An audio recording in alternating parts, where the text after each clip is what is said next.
اعوذ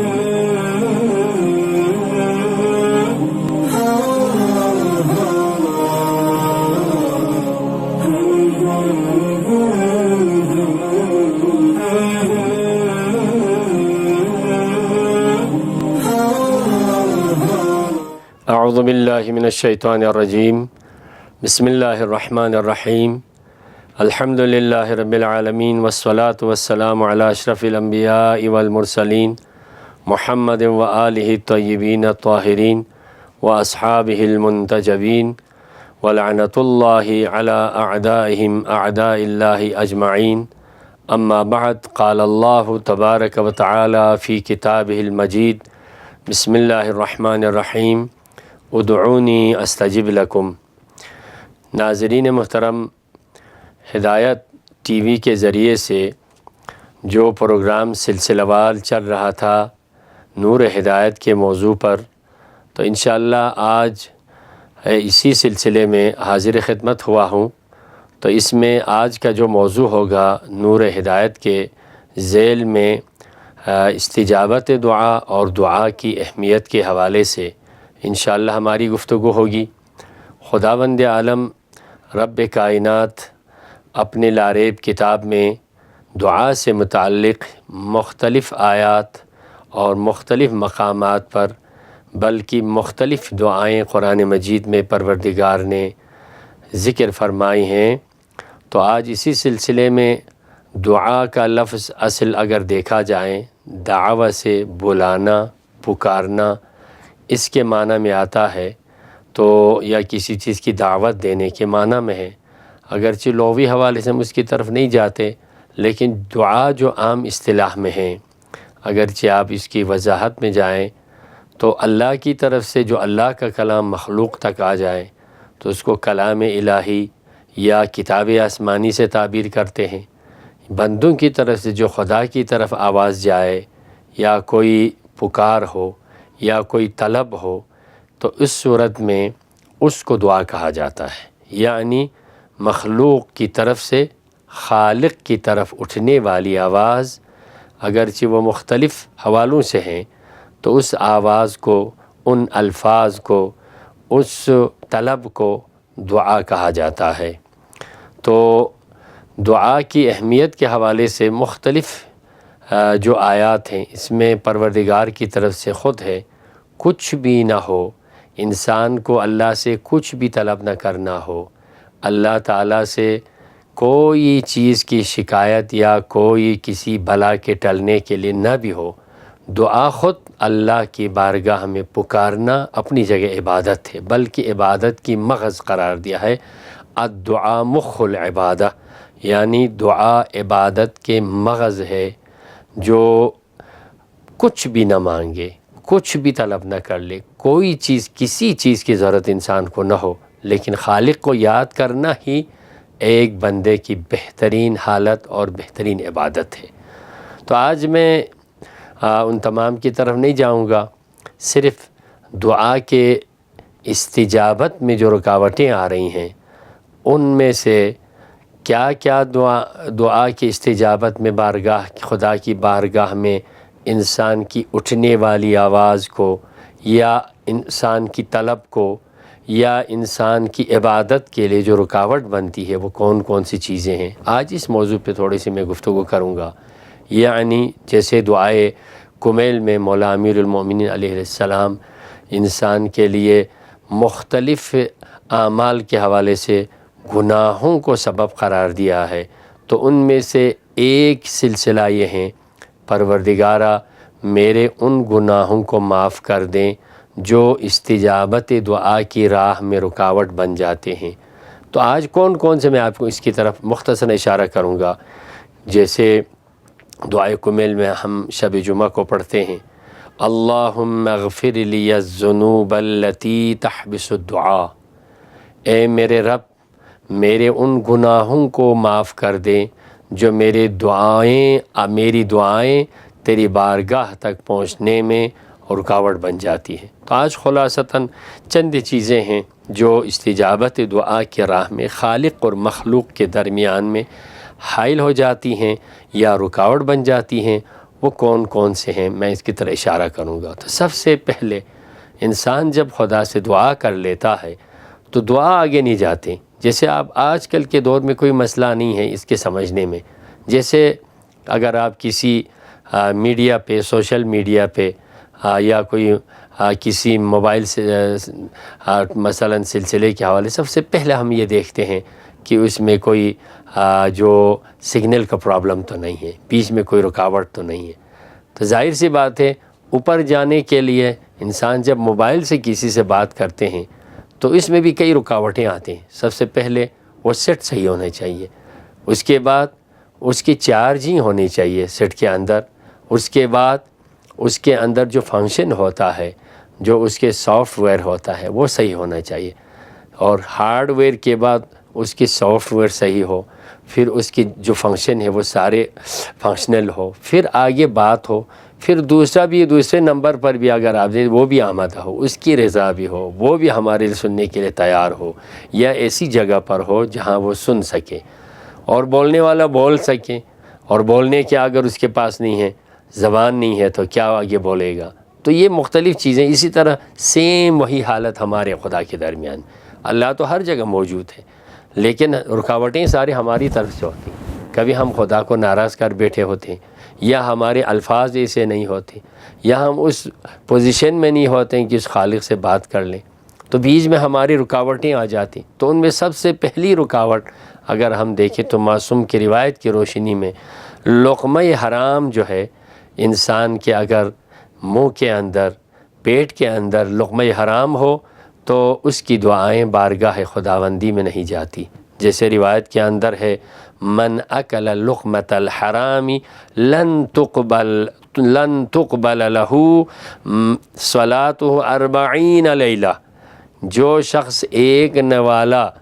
ہے نا جی حرام کا کھائے تو اس کے 40 دن کی نمازیں قابل درگاہ حق نہیں ہے،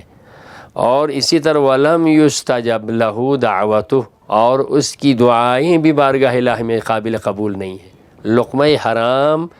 دعاؤں کی استجابت کے لیے بڑی رکاوٹ ہوتی ہے، لہٰذا حلال کا لقمہ ہونا چاہیے، اس کا پیٹ حرام سے پاک ہونا چاہیے، اس کے جو زبان ہے، منہ ہے، حرام کی وجہ سے آلودہ نہ ہوئے ہوں۔ لہٰذا پہلا مرحلہ تھا لقمہ حرام سے انسان اگر پاک ہو، صاف ہو۔ اگر لقمہ حرام ایک ہو تو 40 دن کا ہے۔ یہ 40 دن کیوں؟ 40 دن انسان کے، خصوصاً انسان کے فزیکل باڈی کے لحاظ سے دیکھا جائے انقلابی پیریڈ ہوتا ہے۔ جو کچھ ہم کھاتے ہیں اس سے اندازہ یہ ہوتا ہے 40 دن تک وہ چیز انسان کے جب آج منہ کے اندر سے معدے میں جاتا ہے، معدے کے اندر سے طاقت کی صورت میں جسم میں پھیل جاتے ہیں۔ یہی لقمہ جو ہے 40 دن تک انسان کے جسم کے اندر سرکولیشن میں ہوتا ہے۔ تو جب تک وہ اثر پورے جسم میں ہے اس وقت تک دعائیں قبول نہیں ہوتی۔ خداوند عالم کی بارگاہ سے یہ اس کا رابطہ کٹ جاتا ہے، سگنل ڈراپ ہو جاتا ہے۔ کیوں؟ لقمہ حرام۔ نمبر 2، ظلم اگر کوئی کر لے، انسان ظالم بن جائے، مظلوم کی آہ دعاؤں کے استجابت کے راستے میں حائل ہو جاتی، لہٰذا ظلم کسی پہ نہیں ہونا چاہیے۔ جیسے امام جعفر صادق علیہ السلام کا ایک فرمان ہے، وَإِنَّ اللَّهَ لَا يَرْفَعُ إِلَيْهِ دُعَاءَ عَبْدٍ فِي بَطْنِهِ حَرَامٌ أَوْ عِنْدَهُ مَظْلِمَةٌ لِأَحَدٍ مِّنْ خَلْقِهِ۔ لقمہ حرام کسی بندے کے پیٹ میں ہو تو وہ دعا آگے نہیں جا سکتی، اور اسی طرح اگر کسی انسان پر، کسی بندہ خدا پر اگر وہ ظلم کر رہا ہے تو ظالم کی آواز آگے نہیں جا سکتی، ظلم بیچ میں رکاوٹ بن جاتا ہے۔ کفر نہیں، ظلم۔ ظالم جو بھی ہوگا، چاہے مومن ہی کیوں نہ ہو، مسلمان ہی کیوں نہ ہو سکتا ہے، کیونکہ پرہیزگار آدمی کبھی ظالم بن جائے۔ ظالم کے لیے کسی دور پہ کسی پہ مارنا نہیں، اپنے گھر میں ہو، اپنے بچوں کے ساتھ ہو، اپنے آپ پہ ظلم کرنے والا ہو، اپنے جو انڈر میں جو کام کرنے والے ہیں ان پر ظلم کر رہا ہو۔ کسی دوسرے پہ تلوار اٹھانا، بندوق اٹھانے کو صرف ظلم نہیں کہتا، کسی کے حق نہ دینا، کسی کے عزت کے حوالے سے، ناموس کے حوالے سے، مال و متاع کے حوالے سے اگر اس پر ظلم ہے تو ظلم انسان کی دعاؤں کے لیے رکاوٹ بن جاتی ہے۔ نمبر 3، امر بالمعروف نہی عن المنکر اگر معاشرے سے ترک ہو جائے، جو اچھائی کے بارے میں کوئی بتا نہ سکے، برائی عام ہو جائیں اس کو روک نہ سکے، یا روکنا چھوڑیں، برائی کے حوالے سے کسی کو نہ بتائیں، تو اس معاشرے کے اندر کی اجتماعی دعائیں بھی قبول نہیں ہوتی، کیوں؟ وہ معاشرہ انتہائی بدترین معاشرہ ہوتا ہے جس میں امر بالمعروف نہی عن المنکر نہ ہو۔ یہ ہمارے اوپر فریضہ ہے، مسلمانوں کی خصوصیات میں ذکر ہے، قرآن مجید کے اندر بارہا اس پر تاکید ہے، کنتم خیر امۃ اخرجت للناس تأمرون بالمعروف وتنہون عن المنکر، تم بہترین امت ہو۔ بہترین امت ہونے کی نشانی یہ ہے تأمرون بالمعروف وتنہون عن المنکر، یہ مومن کی خصوصی صفات میں سے، اور منافقین کی صفات میں سے یہ ہے، یہ اس کو الٹ کرتے ہیں، یعنی وہ منافق قرآن مجید میں منافق کیا کام کرتے ہیں جی؟ منافقین کا کام ہوتا ہے منکر کو پھیلانا، معروف کو روک دینا۔ مومن کا کام یہ ہوتا ہے معروف کو پھیلانا اور منکر سے روکنا، رک کے رک جانا، کر کے کروانا اور رک کے رک جانا، خود نہ کرے، دوسروں کے بارے میں کرنے سے، زبانی ہو، قلبی ہو، عملی ہو، اس حوالے سے امر معروف آپ کے خود درجات ہیں۔ تو لہٰذا جس معاشرے کے اندر امر المعروف نہی عن المنکر ترک ہو جائے، وہ فریضہ الہی جس طرح ہم فروعات میں ذکر کرتے ہیں، اور اہم ترین موضوعات میں سے واقعی کربلا کے اندر آپ دیکھیں، مولا امام حسین علیہ السلام اپنے منشور کربلا ذکر کرتے ہوئے، عاشوراء کا جو موضوع بیان کرتے ہوئے آپ یہ اپنے خطبے میں ارشاد فرما رہے ہیں، ان آمر بالمعروف وانہی عن المنکر، میں اس لیے نکل رہا ہوں امر بالمعروف کر سکوں اور نہی عن المنکر کر سکوں۔ تو کوئی عزادار جو اگر عزاداری کا دعویٰ کرتے ہیں، عزادار حسین کا اگر نام لیتے ہیں، تو ان کے اندر امر بالمعروف نہی عن المنکر کا جذبہ ہونا چاہیے، یہ فریضہ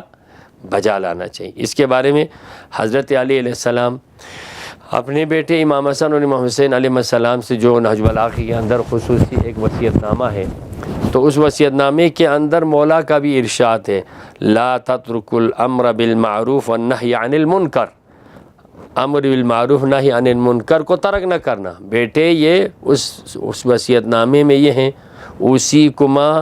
وجمیع ولدی ومن بلغہ کتابی، میں تم دونوں کو اور میری سارے اولاد، سارے بچوں کو، اور ساتھ ساتھ جہاں جہاں میرا یہ پیغام اور میرا یہ خط پہنچے، میں سب سے وصیت کرتا ہوں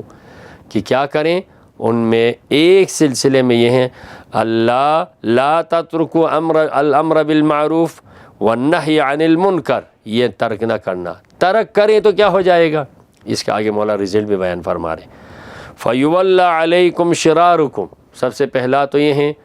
اگر امر بالمعروف نہی عن المنکر متروک ہو جائے تو اس معاشرے میں سب سے معاشرے کے اندر کا بدترین شخص، شریر ترین شخص، وہ تمہارے اوپر حاکم بن جائے گا، یعنی کہیں کسی شریف کے لیے کوئی مقام نہیں ہوگا، تمہارے اوپر سب سے بدترین آدمی حاکم ہوگا۔ دوسرا، تدعون، پھر دعا کرو گے تم، فلا یستجاب لکم، پھر تمہاری دعائیں قبول نہیں ہوں گی، سب مل کے آواز اٹھائیں گے،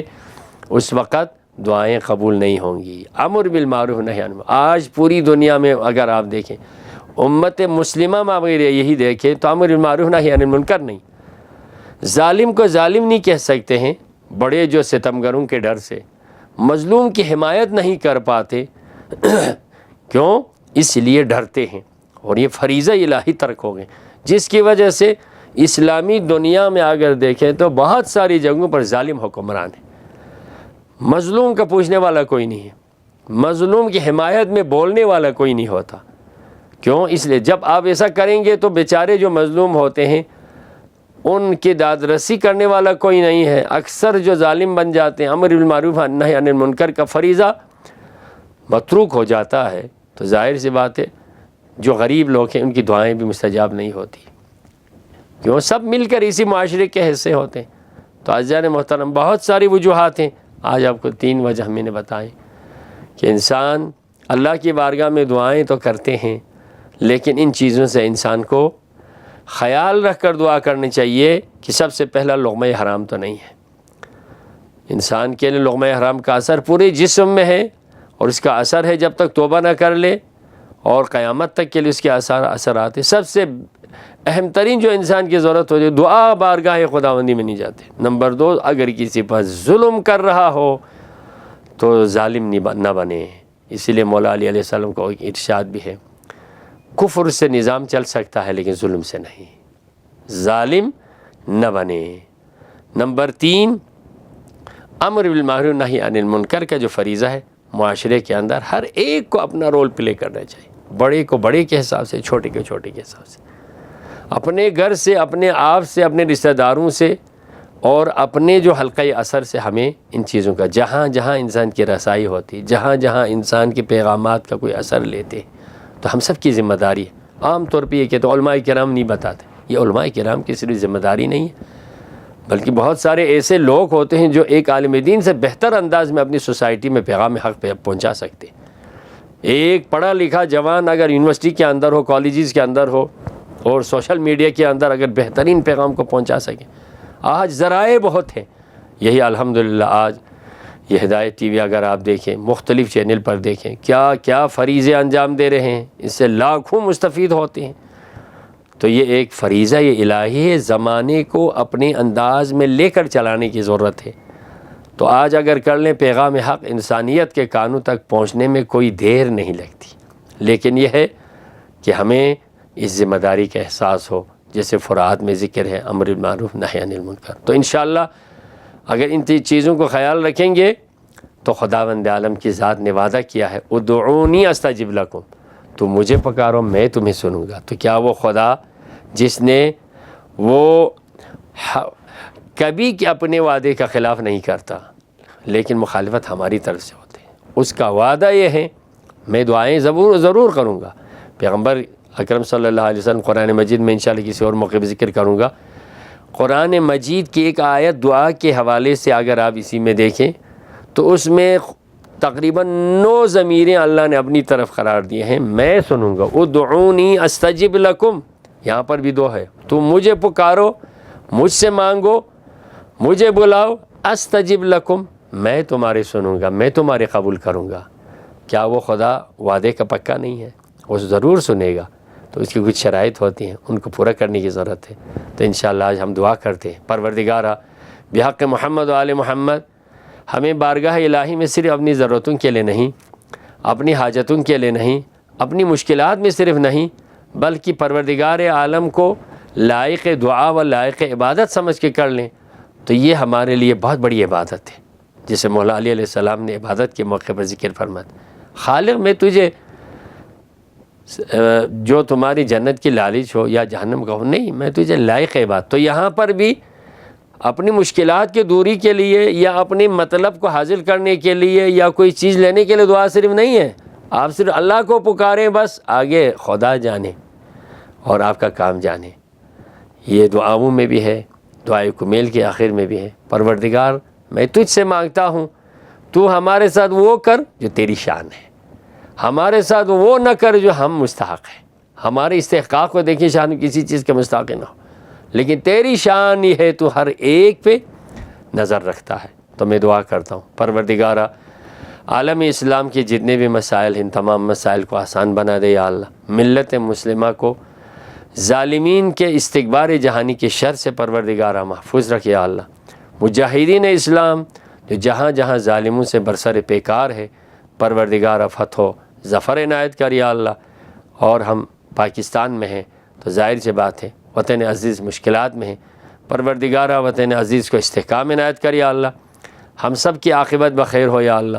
اور استجابت دعا کے لیے بہترین وسیلہ فرزند زہرا امام زمانہ عجل اللہ فرجہ شریف ہے۔ مولا ہم تیرے وسیلے سے دعا کرتے ہیں، ہمارے حق میں بھی دعا کر جس طرح ہم تیرے حق میں دعا کر رہے ہیں۔ پروردگارا مولا امام زمانہ عجل اللہ فرجہ شریف کے ظہور میں تعجیل فرما۔ جو بھی آج کے اس پروگرام کے حوالے سے، چینل کے حوالے سے، جو بھی علماء کرام، مخیر حضرات اور جو عملہ ہے یا اس کے پروگرامر ہیں، پروگرام میں شریک ہونے والے ہیں، پروگرام کرنے والے ہیں، پروردگارہ سب کو صحت و سلامتی کے ساتھ مزید توفیق دے یا اللہ، ہم سب کی عاقبت بخیر ہو یا اللہ، اور ہماری جو دعائیں ہیں پروردگارہ وہ دعائیں تیری بارگاہ میں قبول و منظور ہو۔ والسلام علیکم ورحمۃ اللہ وبرکاتہ۔